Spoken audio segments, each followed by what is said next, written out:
Now, we are 1 week away from seeing Ryan Garcia versus Mario Barrios. And this is going to be a huge fight, a massive showdown, a battle of the giants or whatever. One of the four kings going up to 147 to reign there if he can. But we'll get into that. This is going to be a full card breakdown of everything. So let's start at the bottom where we have a Uzbekistan fighter, Melkazaliev, something of that, and then a Ghanan fighter of Agbeko. I'm fucking these names up, but let's wait.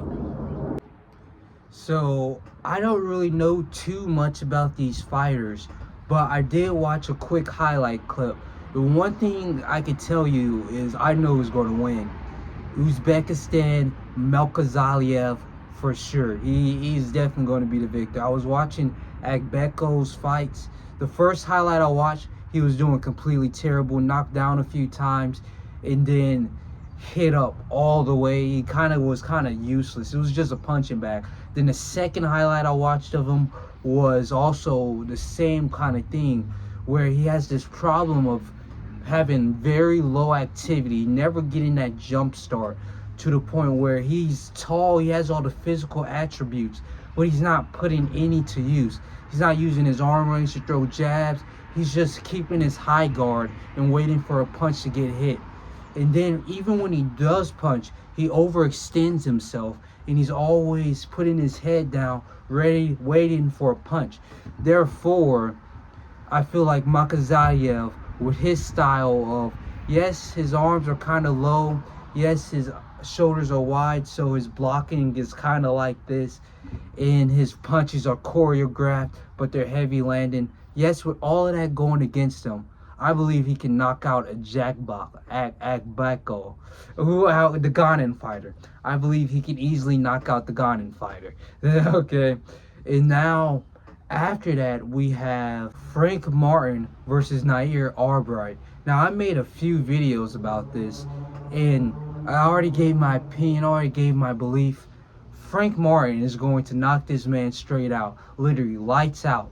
He's going to absolutely dominate and obliterate this man in the ring. Now, with Nair Albright, made a couple videos of how his punches are always looping shots. His jabs are always looping shots. Everything he does is looping.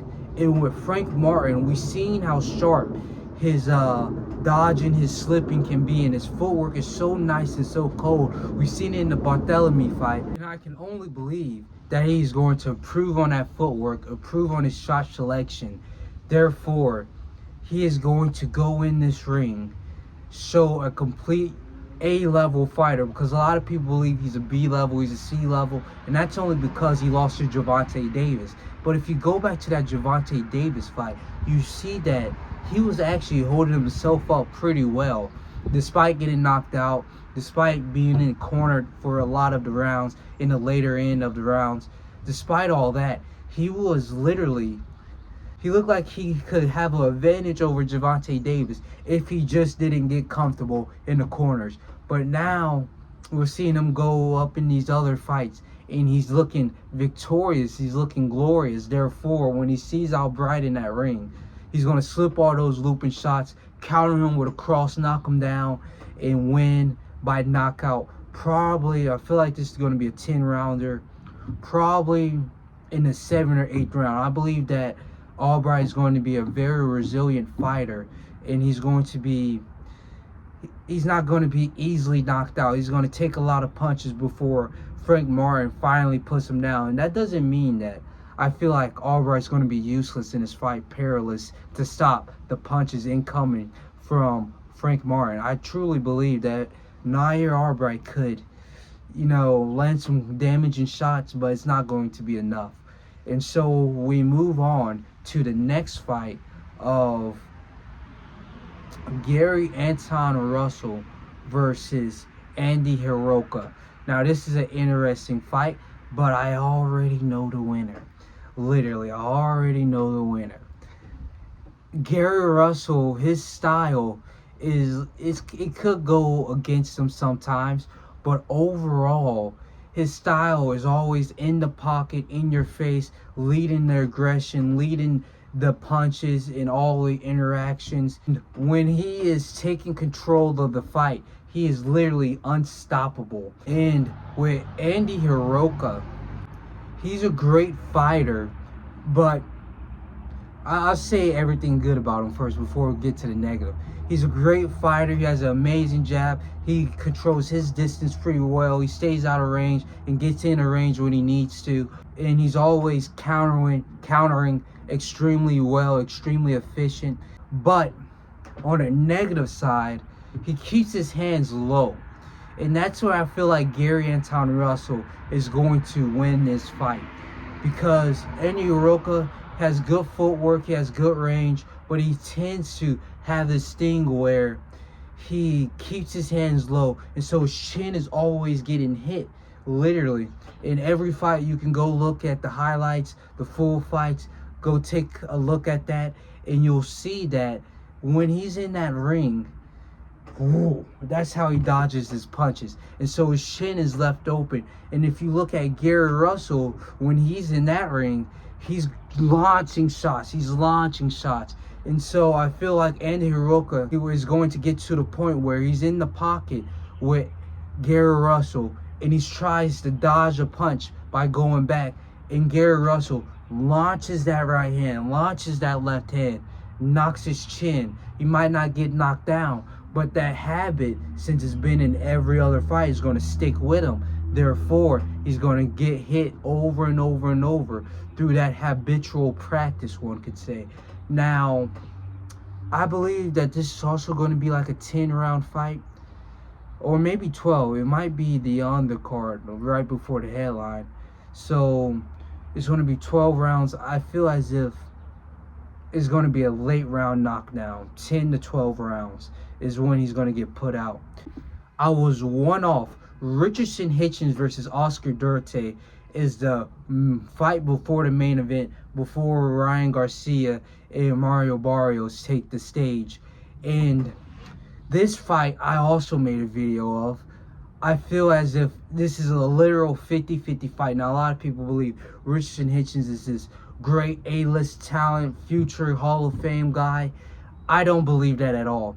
I see him as a very good fighter, but that's all. Literally, that's all. Now, he is extremely efficient with a jab, extremely efficient with his defense. He can slip a lot of punches.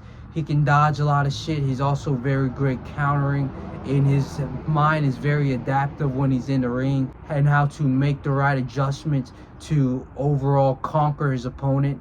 But one thing that I notice is that he's a very slow starter and he has very low activity until he, like, in the later rounds has you down, depleted your cardio, and kind of broke your spirit a little. But if he's not doing that in the beginning rounds, he's very slow. Even his coaches say it, even the commentators say it, and that makes for a very boring fighter in my opinion.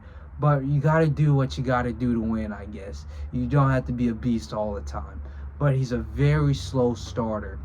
And when I'm looking at Oscar Duarte, he is action, action, action, literally. Action, action, action. He is going for a brawl. He's going for destruction and chaos. All he wants to see is damage, brutality. And that's what I like about Oscar, is that he's going to go with that high guard right in front of you, chase you down. You hit him with a jab, it doesn't matter.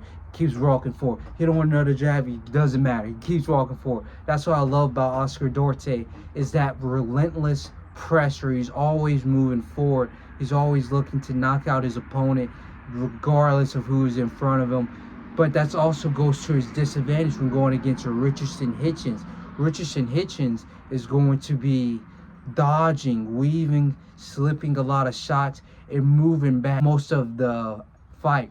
Literally, he's going to be staying out of range if he can't take advantage of range. Therefore, if Oscar Duarte isn't able to corner him and leave him there, then is going to get to a point where Oscar Duarte is just getting hit with jabs over and over and over because he's not able to corner Richardson Hitchens, because Richardson Hitchens' footwork is a lot. His footwork is honestly like his best thing. He can move out of range quick. But with Oscar Duarte, how he could win this fight is if Richardson Hitchens does get cornered, does get pushed back onto the ropes, he is going to get knocked out, literally knocked out. Oscar Duarte, heavy landing shots. Everything he throws is a brutal landing shot. So you might be able to move for a while, but if he gets caught, then a knockout punch might happen. He might get dropped. Let's be real. Oscar Duarte power is something serious. You've seen the muscles. You've seen the bezels on that man. That muscle is different. But I got Richardson Hitchens winning this fight. I feel like he's going to be able to stay out the way from Oscar Duarte, land a whole bunch of shots, not knock him out, not drop Oscar Duarte, but last the 12 rounds that's needed to win the fight by split decision, simply because he landed the most punches and he got hit the less. Nothing serious. I don't think he's going to do a lot of damage on Oscar Duarte. And I feel like every time he's going to try to land punishing shots on Oscar Duarte, that's when Oscar is going to amp up and literally brutalize that man. And Richardson Hitchens is going to have to move out of range, keep the footwork, and stay using that lead jab. But now we're moving on to the main event. Ryan Garcia versus Mario Barrios, the fight everyone wants to see. And Tim Bradley has his opinions. Showbiz has his. A lot of opinions is going around about how this fight could go. And in my opinion is Ryan Garcia, he's an amazing fighter. Magnificent left hook. But one thing I always notice, if that left hook isn't working, he's kind of useless, he's kind of pointless, and he kind of gives up. If you look at his defense against Oscar Duarte, don't hit me, he turns his back. He did it against Devin Haney, and they had to stop him and reset him because he kept on turning his back. His defense is useless.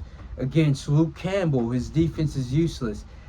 If he can't land his left hook, he is useless. And that is the same thing. He might be saying, oh, I'm training, I'm getting better, I got this coach, this coach, this coach. In the last 3 years, he had 3 different coaches. He stayed the same fighter. And so, in this fight, I feel as if it's literally going to be the exact same thing. Literally.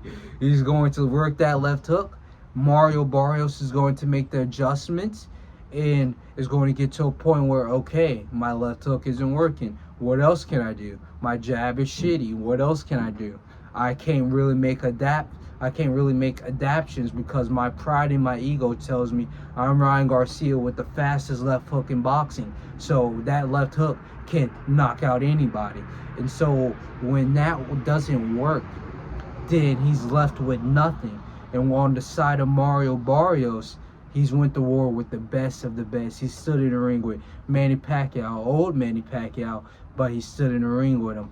And then he stood in the ring with Keith Thurman, Gervonta Davis, all fights lost. But his fight, he never gave up. His spirit was unbreaking.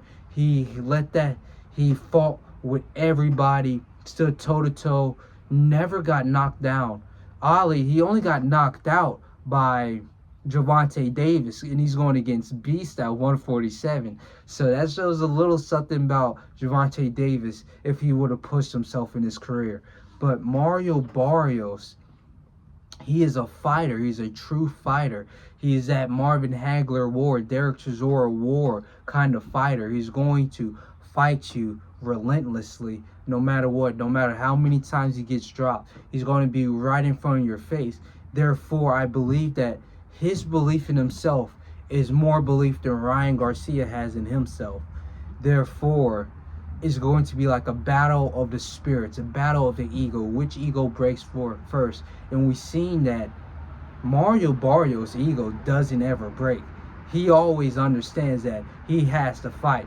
If there's seconds on that clock, He has to fight. If there's another round after this, he has to make it to that round. Literally, he has to fight. Therefore, Ryan Garcia is going to have the test of his life because Mario Barrios ain't backing down for shit. He might get dropped by that left hand. Mario Barrios is going to come straight back. But we've seen that Ryan Garcia's dropped. That self-belief out the window. He has no belief in himself. His spirit is weak. So I got Mario Barrios by split decision. We'll see how this fight goes, but I got Mario Barrios by split decision.